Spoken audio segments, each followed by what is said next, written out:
Well, it's interesting how they built this right inside here, isn't it? Here's the 7 clans of the Cherokee. Okay, so they give us this when we came in. And as you can see here, we're going to take this little walking tour real quick. What do you think this is? Outhouse? There you go, folks. Genuine, the outhouse. Transportation gallery. Well, I'm glad we didn't miss this. Me too. You cannot be So this cat has followed us all the way up here. We're on the stage here. at the amphitheater. Look at him. He's rubbing up against Karen. Big T is going to be so jealous. Big T would not like this. Big T, you've changed.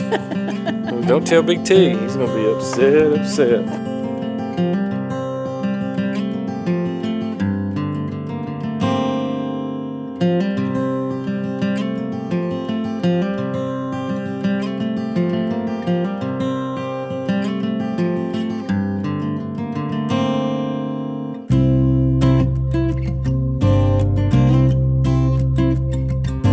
Welcome to the Great Smoky Mountain Heritage Center. There's a lot of history here. Yes, right here in Townsend, Tennessee. And there's a whole village back behind here. Yes. It's going to be pretty cool. Go back there and show you all of that and everything inside. An automobile place here and all kinds of stuff. All kinds of little galleries and then things outside to see too. Yep. So come along with us. Join us.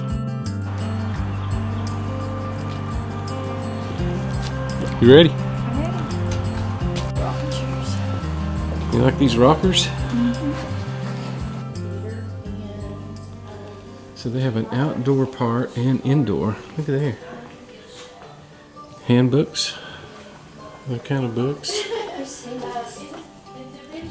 Seeds. Kids come.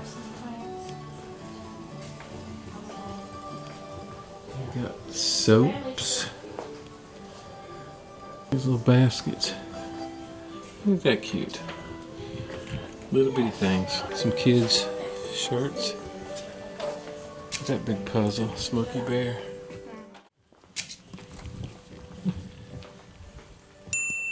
Smoky Mountains.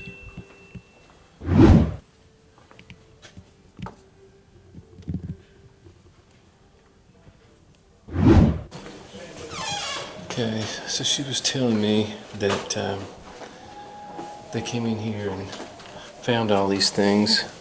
Can you guess what these are? And then we have the answers. Yep. So there's a glare on that. That's number 7. Okay, what are they? Put it on us. Okay. 1 is a sheep shear. 2 is a candle holder. 3, where's 3? It's right here. Powder flask. Yeah. 4 is... That's powder flask. Yeah, that's Civil War bullets. Oh, Okay. number 3. Yeah. Oh, yeah. Civil War bullets. They look weird, don't they? This is a fence tool nail puller.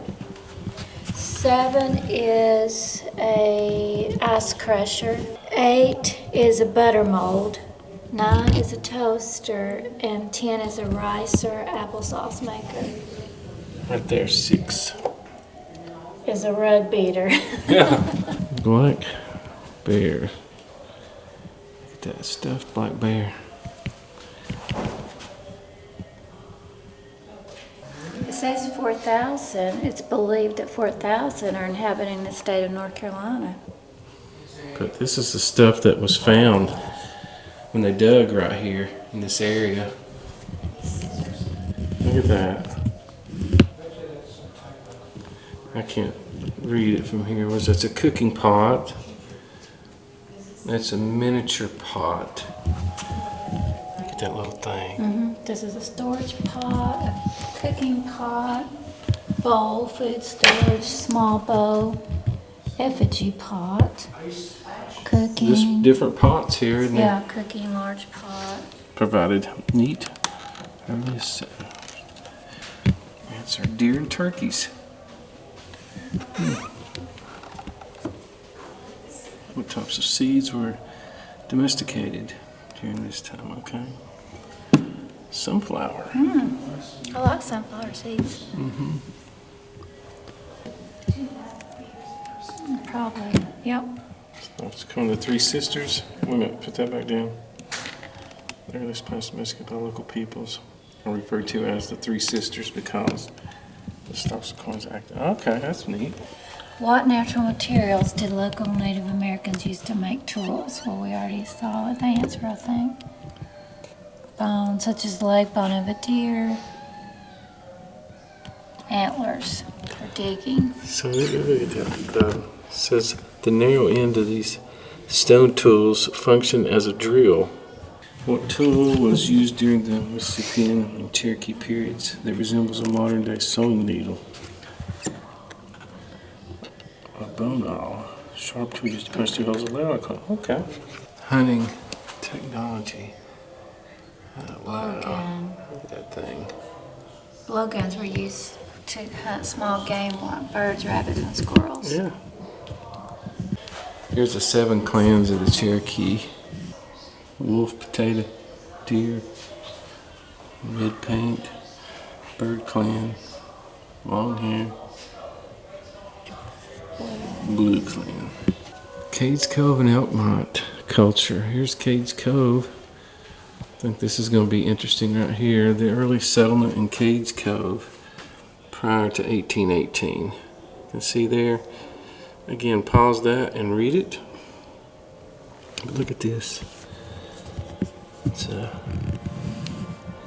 sheep. Look at that. Minnow.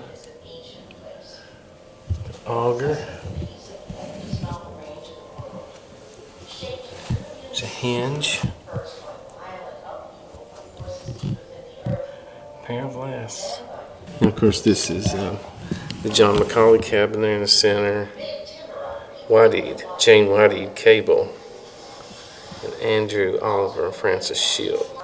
Mountain architecture and cabin life. Yeah, on the porch.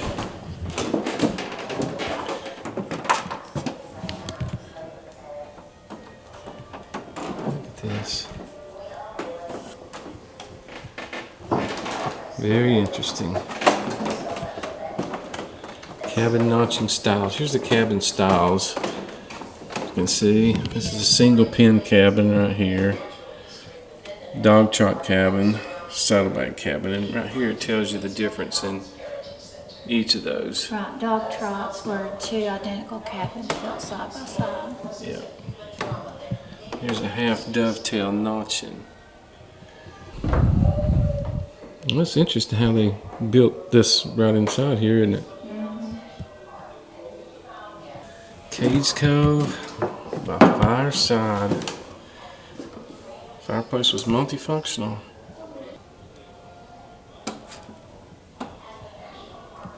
Food staples. Primary staples of regional cooking were pork and corn, and by 1849 Tennessee became known as the hog and hominy state. Pork was preferred over beef because it was easier to preserve, did not require refrigeration. And during hard times, corn was often all that stood between mountain folk and starvation. How cool is that? I'd say kids slept in that until they were pretty old. Wonder Toddlers, yeah. how many kids have slept in that. That's a hand-carved oxen right there. Look at that. Wow. The oxen horns are made from rooster spurs. Oh, isn't that something? Don't look very comfortable. It's made by John Walker, the bed was. Pastry cutter. Look at this silverware. So interesting, isn't it? Pin, rolling pin, bread pan. Well, look at this. This is what outdoor stuff here, huh? Yeah. And here's the cantilever barns. Very unique to this area.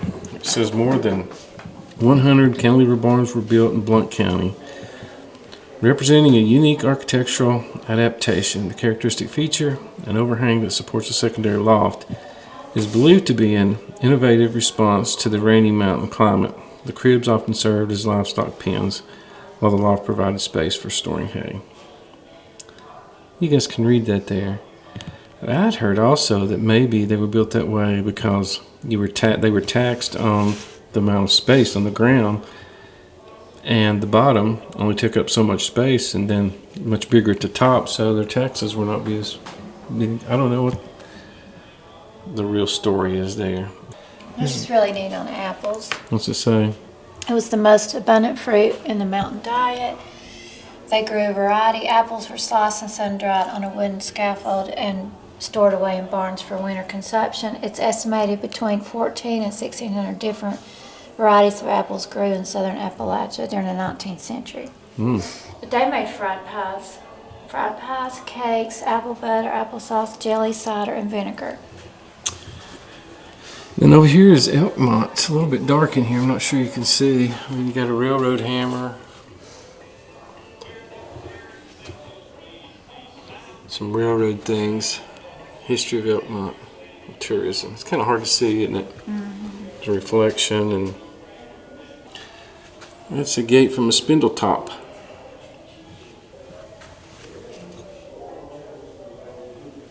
Here's the telephone from Spindletop. That's it right there. Here's Spindletop, also known as the barn. Spindletop was a cantilever barn structure with stalls for horses on the first level. And here is the mountain music. Church music shaped note singing. Oh, pew. People fuss about what they have to sit on in church now. Look at that thing. That'd be rough, wouldn't it? Yeah. Look at the good old songbook right there. That is pretty cool. And of course, there's a whole section here of education. Slate pencil there. The Spruce Flats School right there. Look at that horse. This is a rocking horse, handmade. Oh wow. Look at that. Found in an abandoned cabin in Cades Cove. Yeah, there we go. Look at that. Late 1880s ladies' hat. Karen, I found you a hat. This thing is humongous. There's some more right there.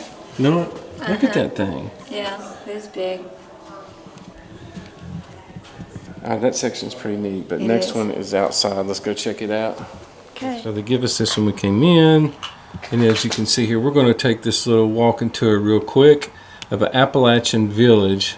It's kind of a walk in the village that sits right back in here. It's not very huge. Look at this old Chevrolet right here.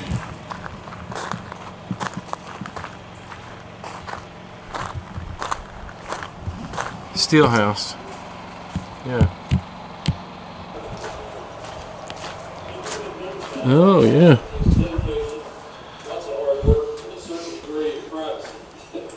Cool, man, it's cool in here, isn't it? There's a Williams steel. You are viewing one of the best kept secrets of the Smoky Mountains, an infamous still. Look at that. Oh, so there's like an elevator system here that would take it up and down, and this is Charlie Williams talking. Did you see those weights hanging on those? Long before George Washington. Mash stick. Look at that big pot over there. The steel room was maintained at a temperature of at least 90 degrees at all times. And I want to tell you something, it's not 90 in here now. What do you think this is? Outhouse? There you go, folks. Genuine, the outhouse. Cold in the winter, hot in the summer. Smelly and infested with flies, wasps, and spiders. Built anywhere from 50 to 150 feet from the main house. That was a cold journey. I remember my dad talking about it. They didn't have indoor plumbing for a long time.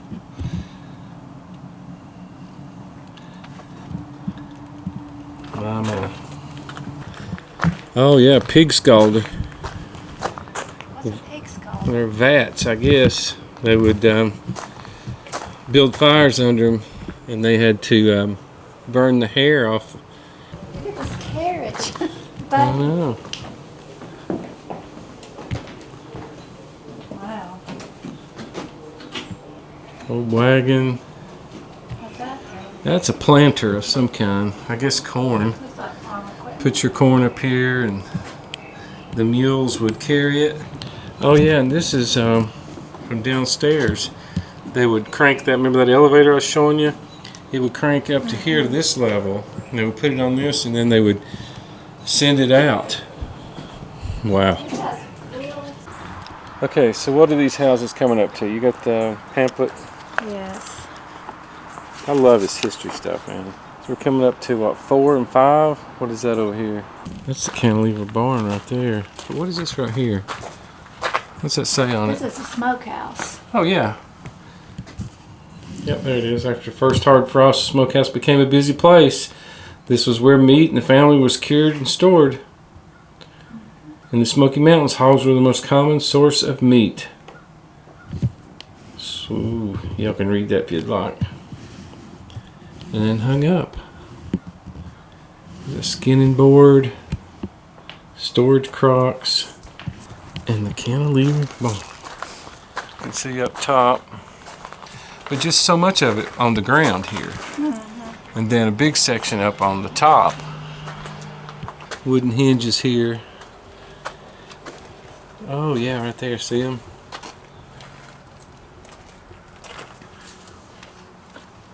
Yeah, we kind of read that when we were indoors, if that made the video in there. What we got here? Okay, we believe this to be the Montvale station. Fares. Yeah. There you go. There's how much. Interesting. Watch your head.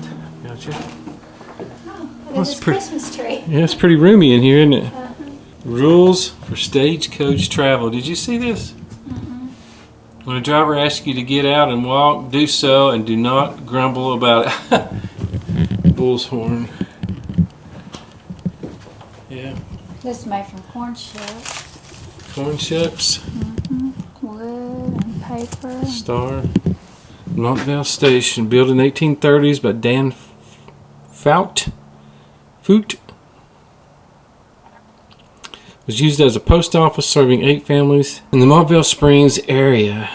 Okay. And a stagecoach stop. Confederate troops during the Civil War. So interesting, isn't it? And then, of course, upstairs they've got it locked. We can't go up there. And this right here is somebody's house, right? Yeah, Cardwell house. Cardwell? I just love to see how these things were built, these different joints.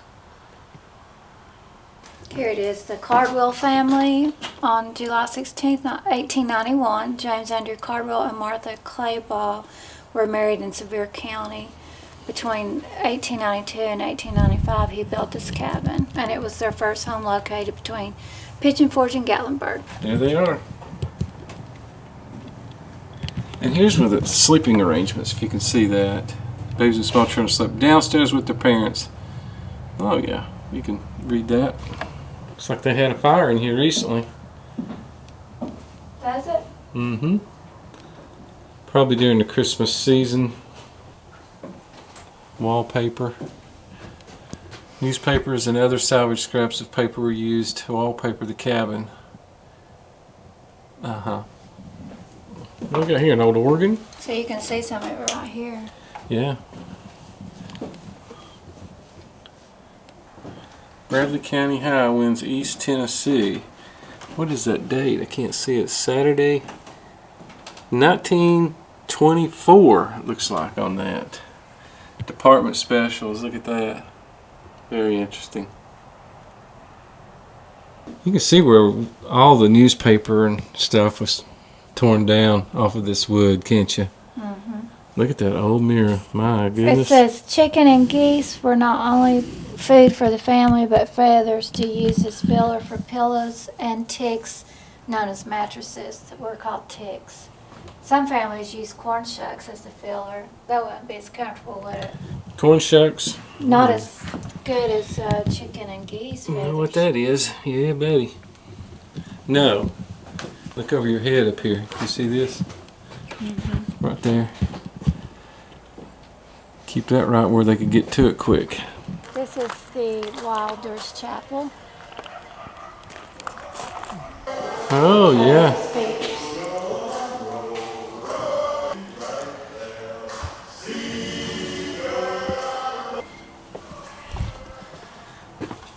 So what is it? Just a large barn? Large barn and corn crib are in the same building.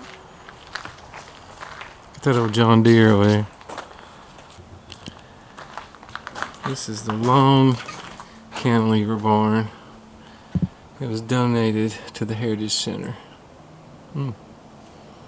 Isaac purchased the family farm from his fellow heirs for $275 in 1862.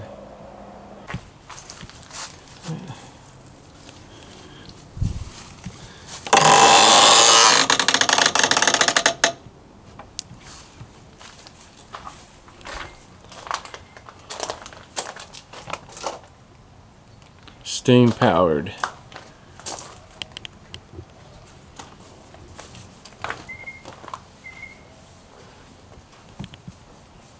Where'd you go? You over at the John Deere? Yeah. The what? Saddle. John Deere A. I'm sure somebody will comment and tell us all about this tractor right here. But it sure has got some age on it, doesn't it? Yeah, well, there's a saddle. Wheelwright shop right here. Yep, there's some wheels then right there. Okay. Well, this is pretty complicated here. Look at this. The wheel. Oh my goodness. Wow. Baxter steam engine, 1868. I'll go back and let y'all read these things. Look at that. That's the steam engine, I guess. Look at all these pulleys and not pulleys, whatever you call it. I can't remember. Yeah, pulleys. Pulleys. Okay, so hold this right here. You guys can pause it and read it if you want.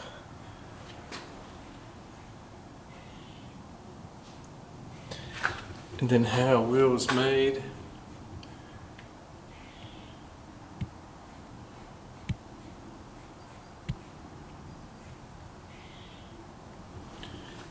The wheelwrights. They built and repaired all kinds of wheels, not just those of the wagon. They were all fairly large. According to the 1820 census of Blount County, 52 wagon smiths and 2 wheelwrights operated in 27 different establishments.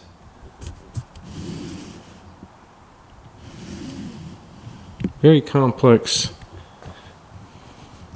set of mechanisms there, the blacksmith shop.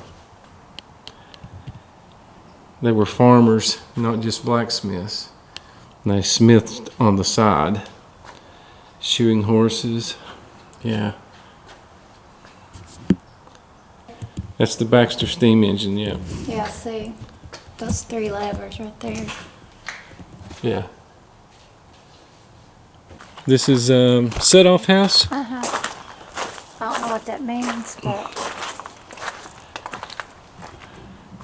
According to a former resident of a set-off house, the houses were set so close to the railroad tracks that her family's daily routine was interrupted when the train carrying logs passed by. Fearing an accident from logs rolling off the train, the family would run from their home into the yard away from the tracks. to the set-off house. Yeah. It was set off the tracks. That's why it's called the set-off house. Crazy. Interesting, though. This is a sawmill. This is a sawmill. Can't go in it, looks like. Johnny Elm log. Elm from South blunt cannon was estimated to be 300 years old when lightning struck the tree, causing it to die. As large as a 12-story building There it with a is. circumference base of 24 feet. 24 feet. Oh my goodness. I guess that's bottom out right over there. Oh yeah, let's look at that.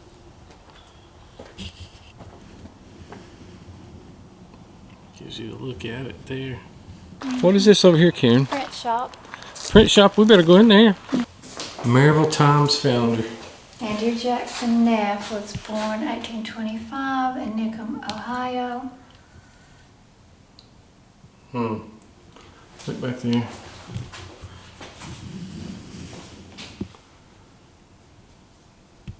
Some of the equipment on display was the property of Floyd H. Hamilton, advertising manager of the Daily Times. When printing became too much for the newspaper's presses, he would print from his own basement press. Historical images from the Maryville Times. Look at that. And here is the Maryville Times. What year is that? 1885, January the 8th.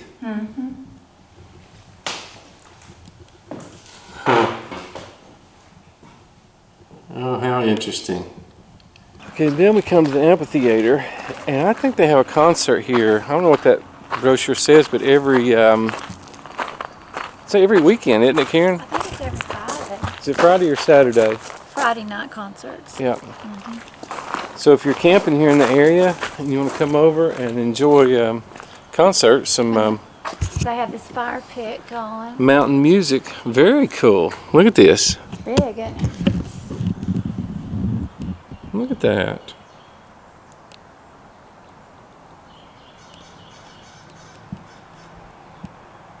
Okay, so there's one more gallery somewhere. Transportation gallery. She just said to the left. Okay. Transportation gallery. Well, I'm glad we didn't miss this. Me too. Sugar, coffee. Underneath, the wagon holds 2,000 pounds. Tools, 400 pounds. What? I don't even want to walk in front of that.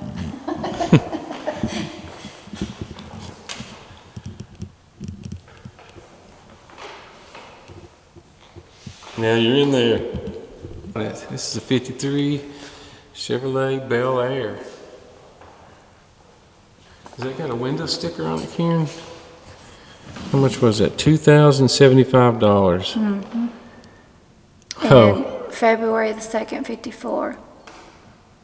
Oh my.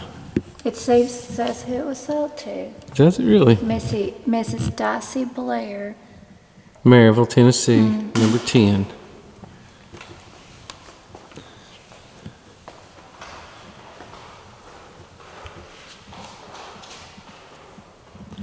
Sleigh up there. It's pretty, isn't it? Elaborate type of buggy with a fancy removable top, usually drawn by a single horse. In the mountains of East Tennessee, it was too expensive for most people and seldom was seen outside major town cities or resorts. That is a mountain wagon right there, huh? Look at this. 1914 Ford Model T wagon truck.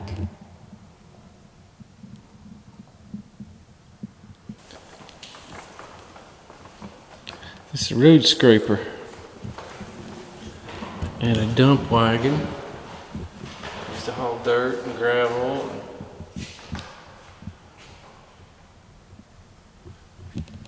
Look at this mail.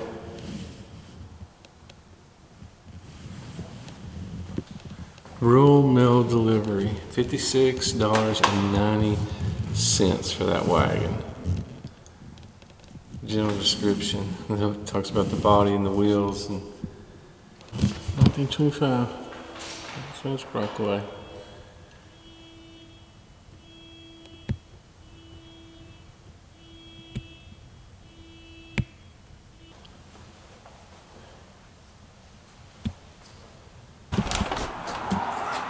The 1937 Plymouth pickup.